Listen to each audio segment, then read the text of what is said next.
लोग अक्सर यह सोचकर परेशान रहते हैं कि अमीर लोग और भी अमीर कैसे होते जाते हैं, जबकि वे दिन रात मेहनत करके भी अपने बिलों, कर्जों और जिम्मेदारियों से बाहर नहीं निकल पाते।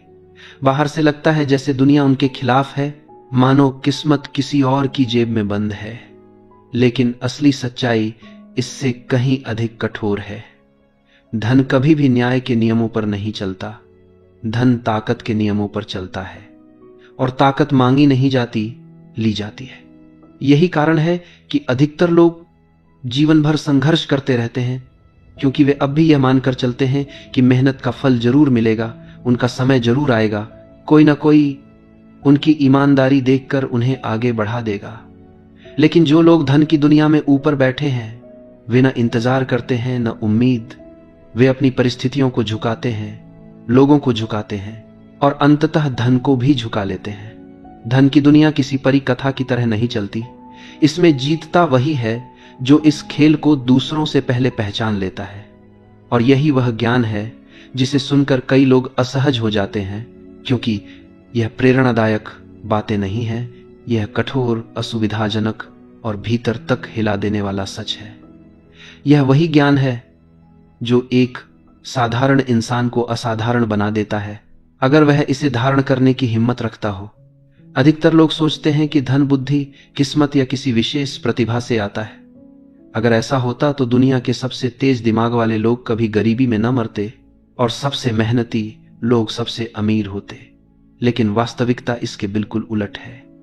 धन का खेल बुद्धि नहीं, चालाकी पर चलता है, मेहनत नहीं, रणनीति पर चलता है। और इस रणनीति की जड़ें बहुत गहरी हैं। यही कारण है कि साधारण व्यक्ति दिन रात मेहनत करता रहता है, लेकिन जाल में ही फंसा रहता है, जबकि चालाक लोग चुपचाप साम्राज्य खड़ा करते जाते हैं। असली खेल की शुरुआत तब होती है जब आप यह समझ जाते हैं कि धन कभी भी निष्पक्ष नहीं है। धन एक हथियार है। कमजोर हाथों में यह फिसल जाता है, मजबूत हाथों में यह बढ़ता है।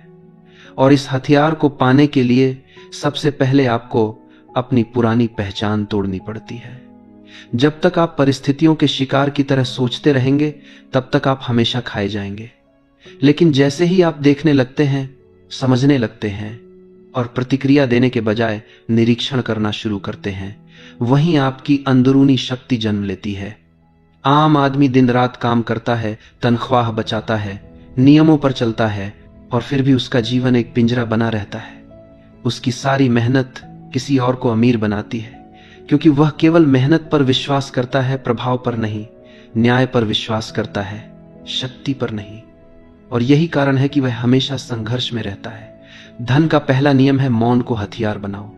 आम लोग अवसर के लिए विनती करते हैं, बातों में अपनी कमजोरी उंडेल देते हैं, हर जगह अपनी जरूरत दिखा देते हैं। लेकिन मौन दबाव पैदा करता है। मौन सामने वाले को बेचैन करता है। मौन में बैठा व्यक्ति कमरे में सबसे शक्तिशाली बन जाता है, क्योंकि लोग इस खाली जगह को सहन नहीं कर पाते और वे अपनी ही कमजोरियां उगल देते हैं। धनवान लोग इसलिए शांत रहते हैं क्योंकि शांत व्यक्ति को नियंत्रित करना असंभव होता है। जब आप चुप रहते हैं, आप सुनते नहीं, आप पढ़ते हैं। हर हाव भाव, हर सांस, हर झूठ, हर बेचैनी। यही वह क्षण होता है जब शक्ति आपके हाथ में आने लगती है। लेकिन मौन अपने आप में पर्याप्त नहीं है। अगर आपकी भावनाएं आपके चेहरे पर लिखी रहेंगी, तो आप फिर भी काबू में किए जा सकते हैं। इसलिए अगला नियम है, अवाच्य बनो। ऐसा बनो जिसे पढ़ा न जा सके। जो व्यक्ति अपनी भावनाएं छुपा लेता है, वह अनुमान के दायरे से बाहर हो जाता है। अनुमान से बाहर व्यक्ति नियंत्रण से बाहर हो जाता है।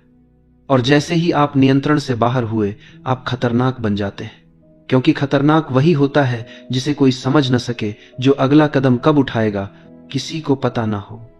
वही व्यक्ति धन की दुनिया में आगे बढ़ता है, क्योंकि वह भीड़ का हिस्सा नहीं रहता, वह भीड़ के ऊपर खड़ा होता है। अमीर और शक्तिशाली लोग केवल धन का खेल नहीं खेलते, वे मनुष्यों का खेल खेलते हैं। और इसी खेल का पहला नियम है भावनाओं को पढ़ना और उन्हें अपने हित में मोड़ देना। सामान्य लोग अपने चेहरे पर सब कुछ लिखकर घूमते हैं, डर, लालच, असुरक्षा, बेचैनी, सब कुछ उनकी आंखों में साफ दिखाई देता है। यही कमजोरी उन्हें पूरी जिंदगी किसी अदृश्य जंजीर से बांधे रखती है। लेकिन जिसने अपनी भावनाओं को मौन कर दिया, वह किसी धुंधली परछाई की तरह हो जाता है, अदृश्य, अडिग, अपठनीय। ऐसे व्यक्ति को कोई नियंत्रित नहीं कर सकता। और यहीं से शक्ति का दूसरा चरण शुरू होता है, अपने अंदर ऐसी नीरवता पैदा करना कि आपका मन किसी तलवार की धार जितना स्थिर हो जाए। जब आप अपठनीय हो जाते हैं, लोग आपकी अगली चाल का अनुमान नहीं लगा पाते। जो अनुमान नहीं लगाया जा सकता, उसे पराजित भी नहीं किया जा सकता। यही वह अवस्था है जहां से असली सत्ता जन्म लेती है। सामान्य मनुष्य प्रतिक्रियाओं का गुलाम बनकर जीता है। उसे कोई कुछ कह दे तो वह तुरंत तिलमिला उठता है। थोड़ी सी आलोचना आती है तो वह टूट जाता है। थोड़ी सी प्रशंसा मिलती है तो वह बहक जाता है। उसकी पूरी मानसिकता बाहरी दुनिया की डोर से बंधी रहती है। पर जिस दिन आप प्रतिक्रिया देना बंद कर देते हैं, उस दिन से दुनिया आपकी प्रतिक्रिया पर निर्भर होने लगती है। और यही पल सत्ता का पहला स्वाद है। लेकिन यह केवल शुरुआत है, क्योंकि सत्ता केवल मौन और स्थिरता से नहीं मिलती।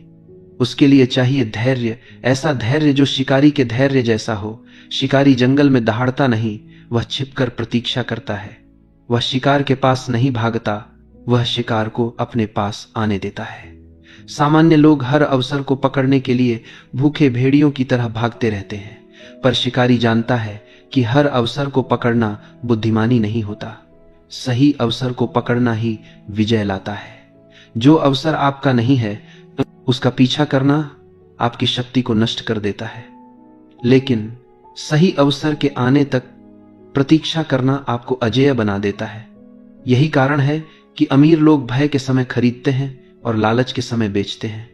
जनसागर जब घबराकर भागता है, धनी और स्थिर लोग शांत मन से कदम बढ़ाते हैं, क्योंकि उन्हें भीड़ की आंखों में भय दिखाई देता है और भय हमेशा सौदा सस्ता कर देता है।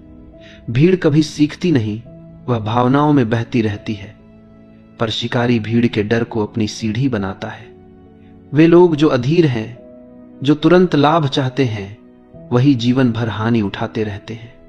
जितनी जल्दी कोई कुछ पाने की इच्छा करता है, उतनी ही जल्दी वह जाल में फंस जाता है। इसीलिए धनी लोग समय को साथी बनाते हैं और गरीब लोग समय से लड़ते रहते हैं। लेकिन अब एक और गहरी सच्चाई आती है, सिर्फ धैर्य काफी नहीं। आपको अपनी स्थिति ऐसी बनानी होती है कि दूसरों के प्रयास बिना शोर किए आपकी ओर बहने लगे। इसे ही कहा जाता है प्रभाव का नियम।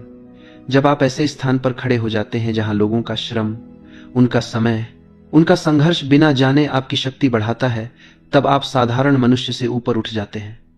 लोग आपको नहीं देखते, वे बस अपना काम करते हैं और उनका हर काम आपकी शक्ति में इजाफा करता जाता है। और यह केवल तभी संभव है जब आप कथा का नियंत्रण अपने हाथ में लें। लोग वास्तविकता नहीं खरीदते, वे कथा खरीदते हैं। कथा ही वह धागा है जिससे समाज की आंखें बंधी होती हैं। जो कथा रचता है वह दिशा तय करता है, जो कथा सुनता है वह अनुसरण करता है। इसीलिए धनी और शक्तिशाली लोग वस्तु नहीं बेचते, वे अर्थ बेचते हैं, वे कहानी बेचते हैं। वे लोगों की इच्छाओं, डर और कमजोरियों को अपने लाभ में ढालते हैं। दूसरों को यह सब छल जैसा लगता है, पर यह दुनिया का सबसे पुराना नियम है। जो कथा पर नियंत्रण रखता है, वह धन पर नियंत्रण रखता है। यही कारण है कि धनी लोगों की बातें आदेश की तरह मानी जाती हैं, जबकि गरीबों की बातों पर हंसी आती है। यह दमन नहीं, मनोविज्ञान है। यदि आप कथा बनाना नहीं सीखते, तो कथा आपको बना देगी। और सबसे महत्वपूर्ण नियम आता है संयम। जितना कम आप दिखते हैं, उतना अधिक आपकी कीमत बढ़ती है। जितना कम आप बोलते हैं, उतना अधिक आपका हर शब्द प्रभाव डालता है। लोग रहस्य की ओर आकर्षित होते हैं। जो उपलब्ध होता है उसकी कीमत घट जाती है, जो दुर्लभ होता है उसकी कीमत आसमान छूने लगती है। सत्ता का मार्ग आत्मनियंत्रण से होकर जाता है। जब आप स्वयं को वश में कर लेते हैं, तब दुनिया आपके सामने सिर झुकाती है। यही वह रास्ता है जिस पर आप अभी कदम रख रहे हैं। भीड़ अभी भी शोर में उलझी है, पर आप शांति में शक्ति खोज रहे हैं। यही आपका वास्तविक परिवर्तन है। धन क्यों हमेशा उन लोगों की ओर बहता है जो चुप रहते हैं, स्थिर रहते हैं और दिखाई नहीं देते? ये समझने के लिए तुम्हें पहले यह समझना होगा कि संसार केवल परिश्रम पर नहीं चलता, यह मानव दुर्बलताओं पर चलता है। लोग भय से निर्णय लेते हैं, लालच से दौड़ते हैं, उत्तेजना में हारते हैं और भावनाओं में स्वयं को उजागर कर देते हैं, और इसी क्षण शक्तिशाली लोग उनकी ऊर्जा, उनका समय, उनका श्रम और उनका धन अपने पक्ष में मोड़ लेते हैं। यही कारण है कि जो व्यक्ति अपनी भावनाएं छिपा लेता है, जो अपनी चाहतों को अपने चेहरे पर नहीं आने देता, जो अपने अगले कदम का संकेत नहीं देता, वही खेल को नियंत्रित करता है।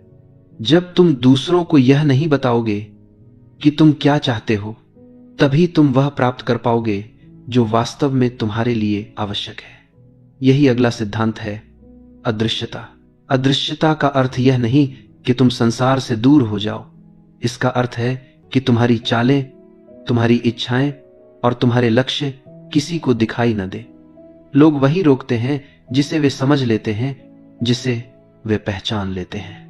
यदि वे तुम्हारी योजना न समझ पाएं, तो वे तुम्हारे मार्ग में अवरोध भी नहीं डाल पाएंगे। जिस व्यक्ति पर कोई पढ़ नहीं सकता, कोई पकड़ नहीं सकता, उसके विरुद्ध कोई रणनीति नहीं बनाई जा सकती। ऐसा व्यक्ति भय पैदा नहीं करता, वह भ्रम पैदा करता है, और भ्रम सबसे बड़ी ढाल है। लेकिन अदृश्यता तभी काम करती है जब तुम्हारे भीतर धैर्य हो। साधारण लोग शीघ्रता में निर्णय लेते हैं, अवसरों को खो देते हैं और डर में गलतियां करते हैं। शक्तिशाली लोग प्रतीक्षा करना जानते हैं, वे देखते हैं, सुनते हैं और सही क्षण आने तक स्थिर रहते हैं। धैर्य कोई साधारण गुण नहीं है, यह एक हथियार है। जब बाकी लोग भय में भाग रहे हों, तुम स्थिर रहते हो। जब वे लालच में दौड़ रहे हों, तुम देखते रहते हो। जब वे आवेश में हार रहे हों, तुम जीतने का क्षण ढूंढते हो। धैर्य तुम्हें उन अवसरों तक पहुंचाता है जिन्हें कोई दूसरा देख ही नहीं पाता। धन हमेशा उन लोगों के पास पहुंचा है जिन्होंने प्रतीक्षा करना सीखा है। यह वही लोग हैं जो गिरती कीमतों में अवसर देखते हैं, वही लोग हैं जो भीड़ की चीखों में मौन रखते हैं, वही लोग हैं जो अव्यवस्था में व्यवस्था ढूंढते हैं। प्रतीक्षा तुम्हें शक्तिशाली बनाती है, पर प्रतीक्षा केवल तभी सफल होती है जब उसके साथ संयम हो। संयम का अर्थ है अपने भीतर की सारी इच्छाओं को नियंत्रित करना। अधिकांश लोग धन इसलिए नहीं खोते क्योंकि संसार क्रूर है, बल्कि इसलिए क्योंकि वे स्वयं पर नियंत्रण नहीं रख पाते। जो व्यक्ति अपनी लालच पर नियंत्रण नहीं रख पाता, वह फंसता है। जो व्यक्ति भय पर नियंत्रण नहीं रख पाता, वह टूटता है। जो व्यक्ति उत्तेजना में निर्णय लेता है, वह हमेशा दूसरों के जाल में फंस जाता है। इसी कारण शक्तिशाली लोग पहले स्वयं को जीतते हैं, फिर संसार को। लेकिन इन सभी सिद्धांतों का वास्तविक रूप तब सामने आता है जब तुम दूसरे मनुष्यों को समझना सीखते हो।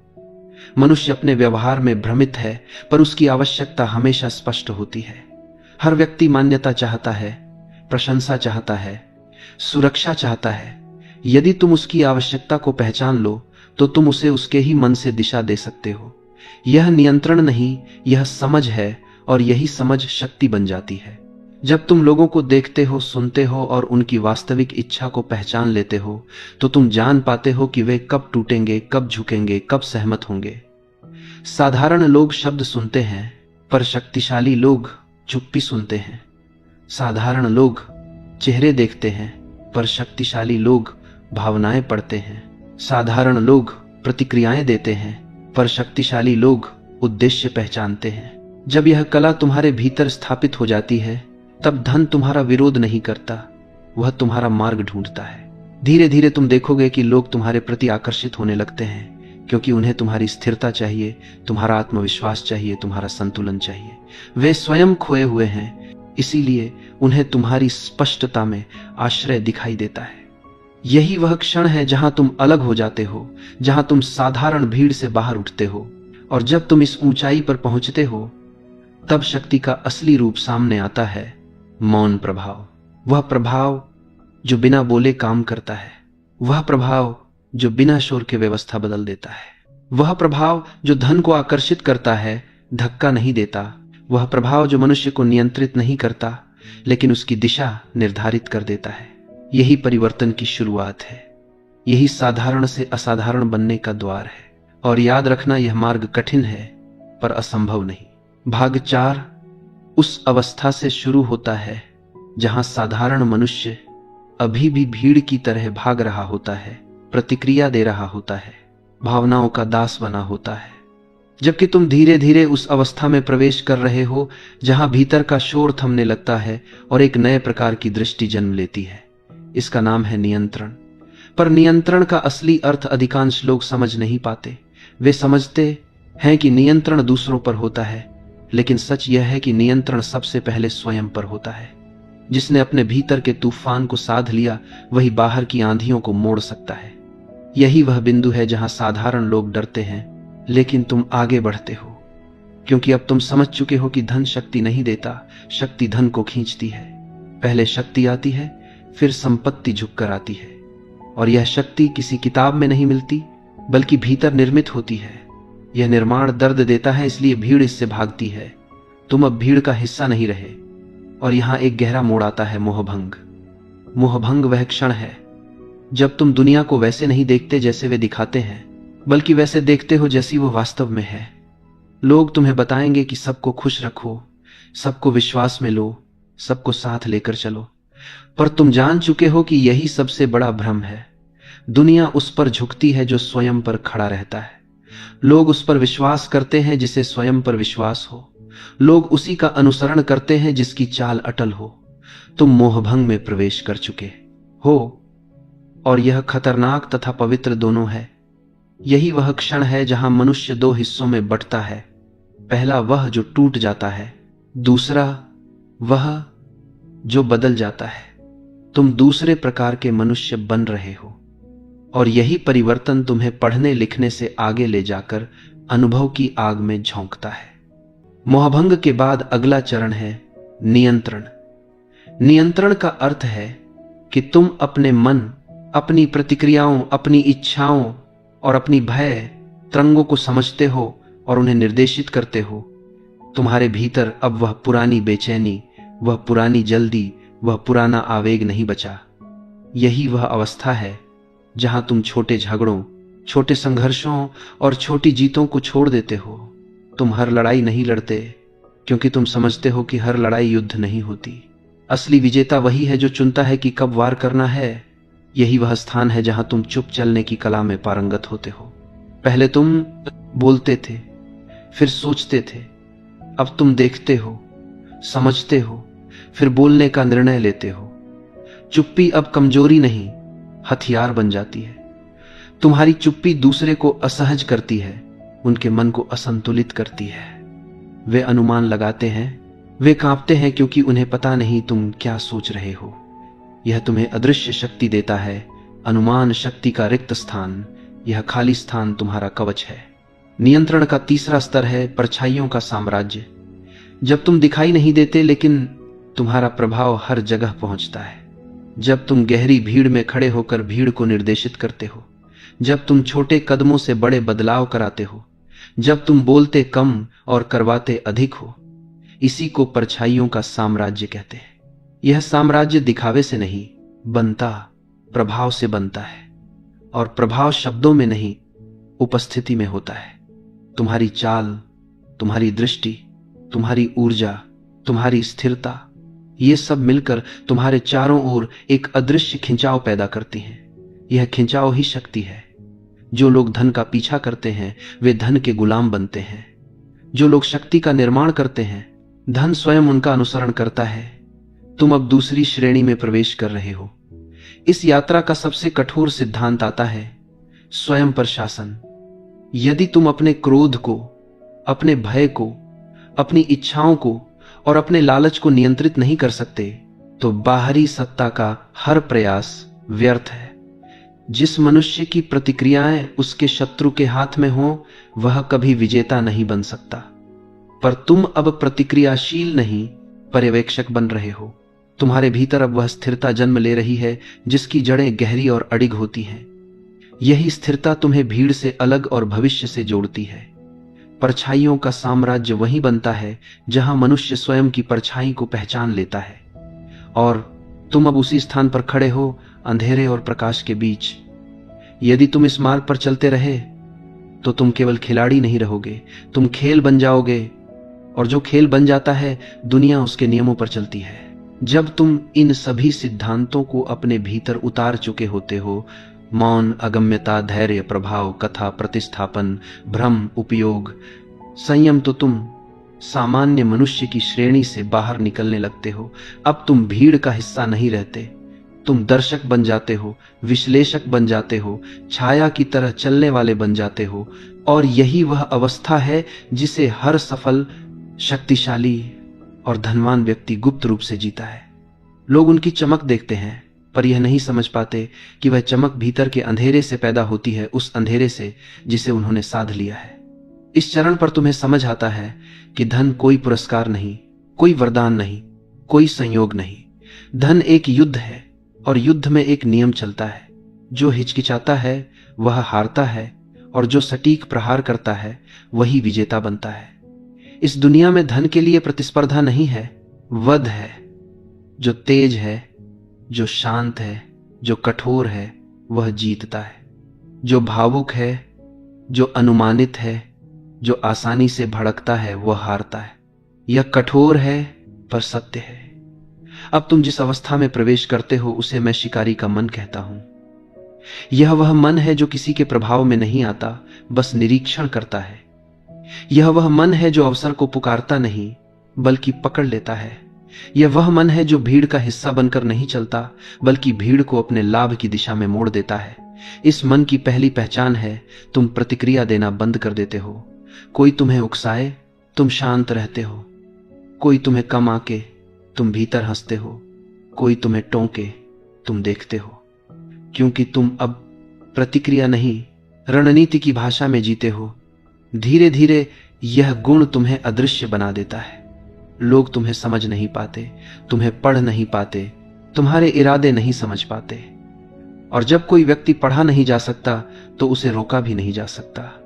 यही अगम्यता की शक्ति है। यही वह चुप्पी है जो सिंह को भयंकर बनाती है। जब शेर मौन होता है, जंगल कांपता है, और जब इंसान मौन होता है, दुनिया असहज हो जाती है। अब तुम्हारी चाल सामान्य नहीं रहती। तुम हर चीज को शक्ति के कोण से देखते हो। शब्द, भाव, संबंध, अवसर, असफलता, सफलता। तुम्हें समझ आता है कि हर व्यक्ति कुछ न कुछ देकर चलता है। कोई जानकारी देता है, कोई कमजोरी, कोई इच्छा, कोई भय, कोई जरूरत। और जो इन भावों को पढ़ना सीख लेता है वह खेल का मालिक बन जाता है। तुम हर बातचीत में देखोगे कि सामने वाला अपने आप को खोलता जा रहा है और तुम बस एक धैर्यवान जासूस की तरह नोट करते जा रहे हो। यही श्रेष्ठ वार्ता कला है। धीरे धीरे तुम पाओगे कि लोग तुम्हें ज्यादा महत्व देने लगते हैं, तुम्हें समझदार, संतुलित, रहस्यमय देखने लगते हैं। पर असल शक्ति यह नहीं, बल्कि यह है कि तुम उन्हें अपने असर में लेते जा रहे हो। वे तुम्हारे मौन का अर्थ निकालने लगते हैं, तुम्हारे शब्दों को तोलने लगते हैं, तुम्हारी नजर को संकेत समझने लगते हैं। यह वही अवस्था है जहां प्रभाव बिना बोले पैदा होता है। और इसी समय तुम समझते हो कि धन का सबसे बड़ा नियम क्या है। धन मेहनत से नहीं, प्रभाव से बढ़ता है। मेहनत की एक सीमा होती है, प्रभाव की नहीं। मेहनत से तुम कमाते हो, प्रभाव से तुम बढ़ते हो। यही कारण है कि कुछ लोग 10 साल खटते रहते हैं और कुछ लोग एक निर्णय से सब बदल देते हैं। कड़ी मेहनत तुम्हें दिन में 10 घंटे आगे बढ़ाती है, लेकिन सही प्रभाव तुम्हें 10 साल आगे पहुंचा देता है। अब तुम अपनी आदतें बदलते हो। तुम बेवजह नहीं बोलते, बेवजह नहीं खर्च करते, बेवजह नहीं लड़ते, बेवजह नहीं टूटते। तुम अपनी शक्ति एकत्र करते हो। तुम अपने भीतर एक शांत, स्थिर, कठोर केंद्र बनाते हो, और यही केंद्र तुम्हें अजेय बनाता है। आम लोग भावनाओं से चलते हैं, शिकारी सिद्धांतों से। आम लोग व्यवस्था का हिस्सा होते हैं, शिकारी व्यवस्था बनाते हैं। अब धन तुम्हारे लिए भाग्य नहीं, परिणाम बन जाता है। यदि तुम चुप हो, तुम्हें जानकारी मिलती है। यदि तुम शांत हो, तुम्हें अवसर मिलता है। यदि तुम धैर्यवान हो, तुम्हें सही समय मिलता है। यदि तुम अगम्य हो, तुम्हें शक्ति मिलती है। यदि तुम भ्रम रचते हो, तुम्हें मूल्य मिलता है। यदि तुम कथा गढ़ते हो, तुम्हें भीड़ मिलती है। यदि तुम उपयोग करते हो, तुम्हें लाभ मिलता है। यही धन की रचना है, निर्माण नहीं, संचालन। और जब यह सब भीतर बैठ जाता है, तुम एक नई ऊर्जा महसूस करते हो, एक धीमी, स्थिर, अदृश्य शक्ति। यही असली रूपांतरण है। अब तुम दौड़ते नहीं, तुम दिशा बदलते हो। अब तुम प्रतिस्पर्धा नहीं करते, तुम स्थिति तय करते हो। अब तुम दबते नहीं, तुम ध्यान खींचते हो। अब तुम भीख नहीं मांगते, तुम अवसर को मजबूर करते हो कि वह तुम्हारे दरवाजे आए। और इस अवस्था में तुम समझते हो, तुम अभी धनवान नहीं हो सकते, पर तुम अब गरीब नहीं रह सकते, क्योंकि गरीबी मन से निकल चुकी है। भय, उतावलापन, अनुमान, ये सब गिर चुके हैं। अब बाकी है सिर्फ निर्माण, और निर्माण समय की मांग करता है।